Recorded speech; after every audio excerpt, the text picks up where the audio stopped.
Frozen 2 is the most pathetic sequel to ever exist, and it's not even hard to see why. It's a film that continues Disney's incompetence when it comes to creating sequels for the most part, where the previous year brought us Ralph Breaks the Internet, one of the worst sequels of all time. It's just baffling to think that now, even in the modern age, Disney cannot find the time to create an actual good story for their sequels at all, because this film certainly had the potential to, but squandered as revealed in the documentary showcasing the rushed production that showed how little time they had to meet Disney's aggressive money-making deadlines they so desperately needed. And looking back on both of the films now of Frozen and Frozen 2, it is very shocking that anyone actually loved them to begin with, considering how both movies had rushed stories that were virtually changed closer to their own releases. It makes me baffled that I really used to love this franchise too when it came out, but now understand that everything surrounding it was a complete mess when other stories far surpass it. This was something I talked about in Frozen, where it was apparent that Elsa was intended to be the main villain, but switched up because of songs like Let It Go, changing the interpretation of the character that forced others like Hans to fill in the villain role, which did not really work at all. And this is also apparent in other characters like Kristoff when you really don't get or feel much towards their characters when taking most of the story into context for the protagonist and Anna and what she actually shared with characters like Hans and Kristoff for the majority of it. But despite these issues, Frozen itself still had a clear vision and view and was still a decent story nonetheless on two sisters. Not as good as what Lilo and Nani provided in a much superior story anyway though, but Frozen 2 takes that to the next level of unplanning and unpreparedness that it really does suck as a sequel and as a film, and much worse than what Frozen could ever be. But I guess that's okay in Disney's eyes because 2019 was really their year in billion-dollar films, all of which actually really suck now. Endgame sucks, Toy Story 4 sucks, Aladdin sucks, Rise of Skywalker supremely sucks, and Frozen 2 sucks. And oh yeah, I almost forgot The Lion King, but that is a movie that deserves to be forgotten because it sucks way more than any of these films ever could. And because this film still remains to be the second highest grossing film of all time after The Lion King that isn't live action like Disney wants us to believe. And this review is meant to highlight those issues in full view with the documentary included in to really showcase how rushed it all felt from its story, and most importantly, its characters, where half of them really feel forgotten by the film itself. A film that painfully showcased how short it all felt with its own ideas that could have been better explored as a series or just fleshed out a bit more with what they were going for. And I really don't hate any of the cast and crew for what they did. It's mostly under the pressure of executive Disney because I understand and appreciate the passion they did while working on the film and in the documentary, which you can clearly see with the directors, animators, and the songwriters, but still cannot find myself to actually liking most of what the final outcome actually delivered to us. I think the only reason this documentary actually exists, other than providing for the fans of Frozen who really want to see the process of making these films, is just so Disney could justify in some way why the story sucks overall, because you cannot deny that it really does. Because honestly, they did have a very interesting opening that showcased the promise of where they wanted the story to go, making Agnar and Iduna have a larger presence in the overall story with the actors they got for them. Because in the first, there wasn't much there for them to do, and they were horrible parents anyway with horrible writing, only voiced by Maurice LaMarche and of course co-director of both Frozen and Frozen 2, Jennifer Lee, where this time they got more well-established actors like Evan Rachel Wood as Iduna and Alfred Molina as Agnar. Yep, they literally got freaking Doc Ock as the king in this film, and that was because they wanted to tell a lot more about his and Iduna's story and what they were trying to do for Elsa. But the problem I have with this, even though it's a strong opening like many people say, is how short it overall feels in the overall story. The deleted scenes itself show an extended prologue and how they talked about how they worked on this very late in August, 3 months before the film was released, where you can actually see this supposed to show the young Iduna actually saving Agnar, where we still didn't know her being the mother of Elsa and Anna yet in this very scene, and of course having this deer be the sort of fifth spirit of Ahtohallan. So even while they had a strong premise going for it in the beginning, there was just a lot more elements to it that it had that made it more compelling, but still cut short because of the entire schedule, where none of this feels like it matters in the opening sequence. I mean, this is also where I would like to say Olaf is fine in this, in the opening scene with his existential crisis with Anna Anna reintroducing him to us, but we see how badly they abuse that point that it becomes part of his own character throughout the film that kills the overall elements that affect every single thing that happens for the majority of it. Because the story has these elements that are very vague because of how each spirit relates to a specific element, being earth, water, fire, and air. Because for some reason in this film, it's going to introduce us to the unknown fifth element that we virtually learn to find out to be Elsa for some reason that doesn't make sense because her powers are literally frozen water. In the context of the spirits, they're supposed to represent the elements of nature, and this really doesn't make any sense because this is where we get to find the call to action from Into the Unknown and the mysterious voice that awakens the spirits and causes everyone in the kingdom to evacuate, really putting the focus on Elsa's character for this entire story. And this is where things start to actually derail in the story, where it doesn't actually quite happen when they enter that mist for the first time, but actually starts when the trolls come back for the 3 minutes of screen time they actually have in this film. I mean, thankfully it's less, but once again, they're the ones who cause them to go on the primary journey, like in the first Frozen film. Because once again, in this situation, Grandpappy gives them these vague comments about trying to save Arendelle from a mistake that happened long ago, establishing how Elsa is the main protagonist of the story, which was very interesting for them to take if we take into context how Elsa acted as the main villain originally in first, but still not very well done as the story progressed, where Olaf still continues to be annoying with these facts about existence and whatnot, where the mist sends them in the wacky journey into the enchanted forest, highlighting the dam as an important point as said by Grandpappy himself and their father in the story that the grandfather sent as a gift and built for the Nothodra, which was actually not a gift because, you know, he sort of had to play the only remotely villain role in the entire story because Hans ruined that entire point, and he's just sort of mentioned a bazillion times here because of how much we hate him, where he's not important to the plot whatsoever. This is where you discover the crucial point of what the dam is trying to play in the story for, how it carries so much water that would send a tidal wave that would wash everything away on the fjord, which of course includes the entire kingdom of Arendelle. And that's when you're supposed to understand how that plays within the consequences of the actions of their very past, hinting how Arendelle could be destroyed because of what is going to be solved. At least that is what the main focus should be derived from, but then it actually starts going off in different tangents of separate ideals that don't make any sense at all. Like, the dam is important, that comes back time and time again, but the way they deliver the facts to us are just so jarring and confusing that you still don't understand what exactly you are supposed to learn in the end of the story and the process of our characters. Because during this fact is where you also learn of Kristoff's adventure and plot to try to propose to Anna, which I don't really like because it seems so unimportant to the events of the movie, like everything Elsa. It's shown to us in the beginning song with their journeys about what each character's journeys are, where that kind of makes sense because it is a song establishing the events as it is right now, but then it tries to focus on that constantly throughout the story while trying to get to the next point of another character. Because this is where things start to get jumbled because of how they lose Olaf, who wanders through the forest and has a song like he did in the first film, where you know he dreamed of summer, but now he's doing it about growing up, even though he literally can't. I mean, he can age, but he's not going to change in any way physically. And it's really something you cannot dig because of where the story is at in its current situation with the spirits and the unknown. It feels off and weird trying to take place here because of those combinations with Olaf's own story making little sense overall to the actual actions of what is going on. Because the next scene is supposed to get us caught with the other elements and discover the history of their own family and the background of the conflict we are seeing. But the actions that the characters are taking are very shallow, like the Northuldra and the Arendellian guards that were trapped here that is the source of the main conflict. This is a sequence where I start to question many details about the film, like why are both of them alive if they were fighting each other for like 34 years? Because I really don't know, because the story doesn't really give us any clear picture of what they've been doing here, being trapped together, only reintroducing the conflict we have to resolve with the most forgettable characters that you've ever seen, because this is where you discover this is actually half of the newer characters' entire screen time in the film, like Mateus and Reindeer Boy here. I literally just watched and recorded this movie and I somehow forgot his name, showing how unmemorable this part and how inconsequential it is to the plot, other than showcasing that the fire spirit is a salamander and the actual characters that are important to this story. This is where we also discover that Iduna was Notodra herself and the one who actually saved Agnar in the beginning that wasn't really shown to us, which would have been better explored in the original deleted scene like we actually learned. Like, I really hate this because of how much it cut that makes this uninteresting. They showcase many visuals of the scene in spirit form where it actually lessens the impact of the story that was supposed to go because you see and feel that it was cut. You can't get much out of it because it feels hollow trying to create a truce, trying to connect them finally now that they know the truth of what has happened. But we cannot actually connect to that that context because the original scene that was supposed to be there is not there. It's just there for like 2 seconds and then it's gone. But while we're getting that, we're also constantly getting this pathetic relationship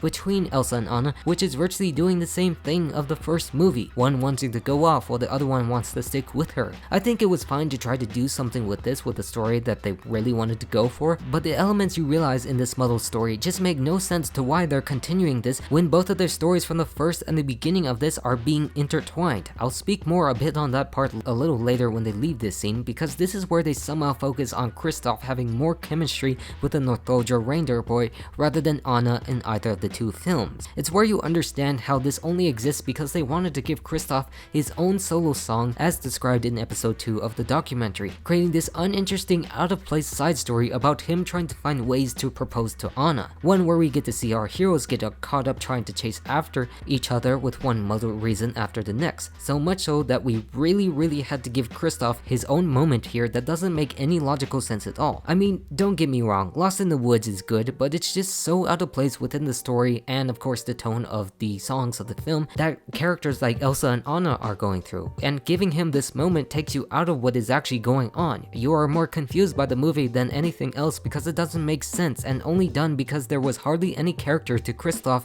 in the original film compared to the others. It's where you realize that nothing is going anywhere because of what they want to focus on. Kristoff didn't know Anna and Elsa left because he was focused on proposing too much without little care for the plot and the overall mission that he was actually a part of. I mean, this song does make sense in being lost in the woods because the story is literally lost in the woods right now, and we are all trying to find out where it is. All he cares about here is just being lost in love and forgetting that he's supposed to be there with them because of the mission that they are there for. Like, did he really forget about the reason he was here like the rest of everybody in this film? Because this movie certainly did, when the next 30 minutes of the damn movie actually forgets about the characters we introduce, including Kristoff in that conversation, having our main ones lost and then found, lost and then found, lost and then found until the end of the movie. Like, that's basically most of what this entire idiotic movie is about. Nothing but going and jumping from here to there with no reasoning whatsoever that is happening overall. These characters like the Northuldra, the Arendelian guards, and Kristoff no longer matter to the entire story, where it focuses on Elsa and Anna,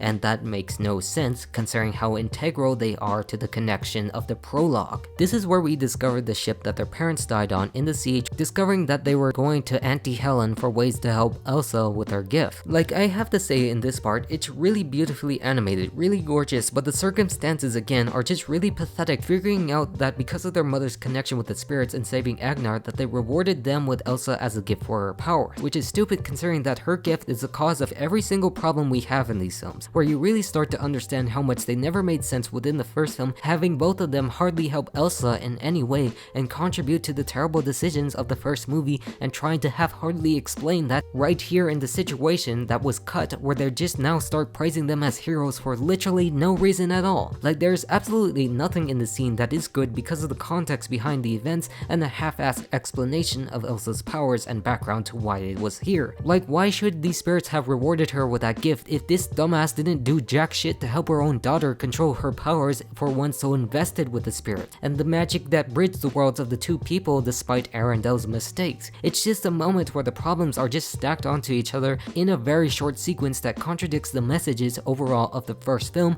of doing things together, because that was literally the resolution of Frozen, where she is doing the same exact thing within the events of the first film, sending them away so she can solve the problem herself, which she cannot, or it feels like we have learned absolutely nothing. Like Anna says in this very scene, you promise to do things together, where you promise to do things differently, but you're just so hypocritical to your own ideals again that it makes it hard for anyone to get by your actions that makes no sense at all. I just hardly understand what this is supposed to do, considering that they were both there to hear the tale in the first place, but all done for a safety reason so she can go cross Auntie Helen with that storming sea even though she can freeze it herself. It's another moment that splits our characters once again to focus on Elsa's story much more, where Anna and Olaf get to solve one piece of the damn puzzle like 10 minutes after the scene. I mean, Show Yourself is a great song, a way better one for Elsa than Let It Go ever was, and connecting the voice back to her mother, but then that also ties back into everything wrong with the movie that hasn't been shown much for her. Iduna does not factor much in the overall story, and it's all hinging on these ideals of the fifth spirit being Elsa because of her own actions, where it just feels so weird and so out of place with the other spirits because it feels unrewarded with the story that they were trying to go for with that deleted scene to establish the opening and events of the film. Like that deer spirit would actually make much more sense than Elsa actually just being the 5th spirit for no reason at all other than being a bridge to connect the people, which they haven't done very well at the beginning. It's just not done well within the context of the spirits trying to find the mystery of the magic or whatever, and the fact that their powers are just literally frozen water and we literally have a water spirit. I get that it's all about spirits connecting people, but you did it in a way that never made any sense since you harnessed the main element, which hers is actually an offset of. And of course, through this is where the dam comes back into view, with the fact of how their grandpa is the only kind of sort of maybe source of villainy in the entire film, being the one who built it to stop the Northoldra's connection to magic and other resources for selfishly royal reasons. It's where you learn in this scene how pathetic the royal family of Arendelle is. Each generation is doing the dumbest things as we learn in the course of the Frozen films. He is the instigator who killed the tribe's leader, as Elsa sees, where all of a sudden Elsa also gets frozen. Why? I don't know. Maybe it has to do with showing the consequences of our family's actions? Because it clearly isn't communicated to us properly because of these misguided points that forgets everything Elsa about it, where it really doesn't logically make any sense why the cold is bothering her now in every way, where the only thing she could do now is send a snow message to Anna to stop it so they can justify why they had to go on separate paths. This scene is just clearly how you can tell everything was rushed because of how short and rapid the events are in this very sequence. Nothing here is either gained or lost because the film constantly solves their short issues after one scene onto the next, where within an instant, Anna somehow receives this ice sculpture message of the grandpa killing the leader as the reason why the dam is no good, because he yields no weapon. So this is the point where you start to see the entire film derail even faster and further because it really isn't well thought of or communicated properly for the story, because we are missing those crucial details to explain why, to show how the film shouldn't have been a film because the story was not given time to develop properly in any way. It's just there because it remembered the point about the dam being introduced when they actually went into the forest for the first time, that got lost in the convoluted, unimportant, forgettable middle part of the film that had no idea what it wanted to tell us. So that's the only reason why she thinks that this message is meant they have to destroy the dam because of what it led up overall, because you know Arendelle built it for them, but it's just so poorly portrayed because it needed some way to communicate to us very fast, or somehow she just knows it needed to be destroyed for some reason, even though that seems like it could create other problems but they don't explain it. I mean, it's an important consequence in the story to realize their mistakes and why Arendelle was evacuated, because it must be destroyed due to their arrogance and learning that Elsa is frozen because Olaf is disappearing snap style to create more tension in the plot. I mean, I can't complain about this since everything alive with Elsa is clearly tied within her own existence, but just felt nothing because of how confusing each scene is presented to us with no clear context. But I guess it's okay because it's Anna's moment to shine in her song and do what's right, where she finally wakes the rocks, where finally Kristoff and the other characters come back 30 minutes later in the film to remind us that yes, they do exist in this film, where there's no real explanation to why he is here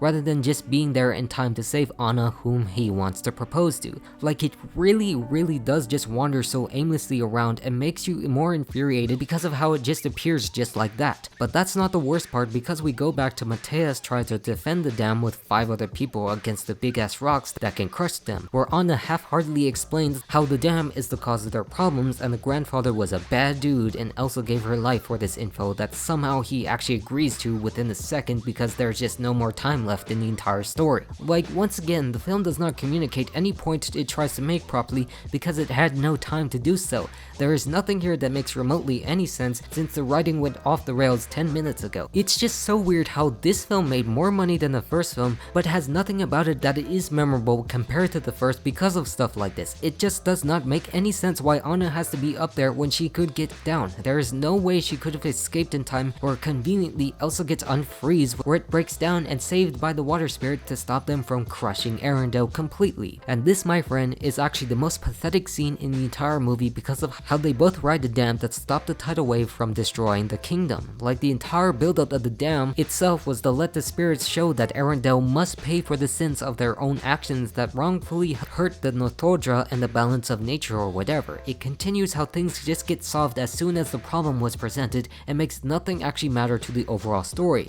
Anna even said that the reason everyone was evacuated so that they could be saved from the oncoming flood that is supposed to destroy the kingdom. Everything we see here except for Elsa appearing is supposed to happen because that is the price that must be paid in the event events that we learn in the film. It literally set up everything for this to happen, but Elsa completely contradicts that like she's done for the entire film, and nothing was either gained or lost in that very message. Like, that is the reason they wanted Elsa to come, because they needed it to be destroyed, but they themselves, by doing this, contradicted themselves too, because she is one of the spirits for some reason, instead of what the deer boy probably would have brought that represented the forest overall, with frozen water leading the way, riding the regular water that looks like a horse. Nothing, and I mean nothing here, actually matters in the end, because this is Frozen, and we are supposed to have a happy ending to sell toys and other merchandise to the public, right, Disney? Because this is where we find out that Elsa is alive and tells Anna that Arendelle should stand with Anna actually leading the kingdom, because I guess she just helped destroy the dam. That's the only reason why she's actually being chose to become the queen. It really doesn't make sense for the spirits to do this either, because the point once again was to destroy it, to have both of these sisters learn from the past and deal with the consequences so that they could rebuild it again from the egregious sins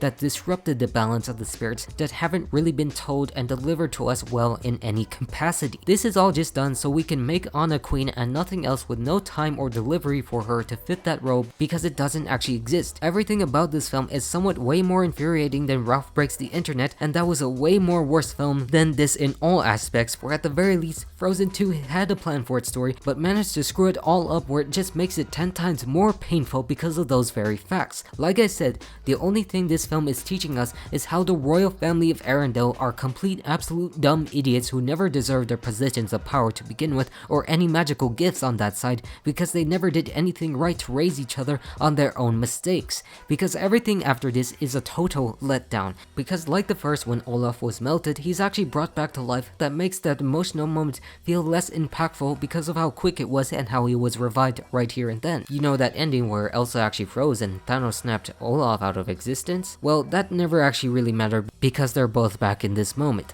It's like everything the sequel trilogy did with their fake out deaths, like, oh no, Chewie's dead, oh wait, I guess not because he was on the wrong ship. It makes you feel nothing in the end go, where everything they did was just easily resolved. When one thing looks bad, it immediately gets a happy ending to it, especially when Kristoff gets to propose to Anna officially, because it feels so unwarranted by everything in the entire plot. Like, it really felt like his own arc would fit better in all those side stories like what they had with Olaf, rather than an entire movie focusing on these separate ideals. Am I happy this happened? No, because this never mattered at all. Despite them being happy, there was no reason for them to include this because of what they were focusing on, especially if they had Arendelle destroyed. It wouldn't happen because they would be sad then. Would Kristoff even propose to Anna when their kingdom was destroyed? No, it wouldn't happen because she'd be crying over the fact that her entire home is gone. I said it before and I will say it again, nothing about any of this was earned in any way because the story had to build somewhere, but they immediately just knocked it all down, where they resolved all of it by the end of it by having Anna as the queen and Elsa being with the forest as the deal breaker for both spirits to connect two kingdoms together. And it really is the most pathetic and infuriating ending to a Disney movie I've ever seen because of how inconsequential and easy everything was in the entire story. Anna just immediately adapts to this role of being queen, and them celebrating their parents who caused all the problems in the first film with a statue from two people whose story wasn't fleshed out well, where finally we lead with Elsa being no longer queen, leaving to protect these people because that's what it is. It's worse than Toy Story and similar to Ralph because of how these three stories have their heroes leave off with someone else foregoing any meaning of their original movies that helped them resolve their own conflicts very well with the positions that they were meant for. But I guess it really never mattered because they made a boatload of money for it and would probably still do since Frozen 3 was announced earlier this year, which is the entire reason why I'm making these videos now, to highlight the main problems that sadly went wrong during the process, where these announcements they have been making makes me fearful that they will not learn at all and make the same mistakes as what this actually did, which I don't doubt with how shallow this ending was leading them off and everything else with Disney's current content. Frozen 2 literally is a movie about nothing. It makes you feel nothing, it is nothing, and there is nothing more you can talk about it to continue the franchise. It is a film that had a lot going for it to surpass the original Frozen as a good story, with the elements that they were going for and the events that show us in the documentary that showed us how much craft went into the movie really well, but also showed us the dark side of Disney's mistakes of previous releases, forcing them to shill out a half-baked story as a result. But fortunately for us, we have entered a time, ironically, where they're celebrating their 100 years, where most of their IP-driven films that have been released have become complete disappointments, allowing at least some scaling for actually decent projects to come through, where it really leads you hope for the future, where they could solve these problems, which isn't really hard to do, but still left with the knowledge that they still managed to do it with the things like this, where I just hope that they actually do try to solve it, because I used to love this franchise as much as anyone else and its potential, but just hard to see it with a company that constantly forgets what it is anymore. With that said, that's all I have to say for Frozen 2. I'm all done, so goodbye.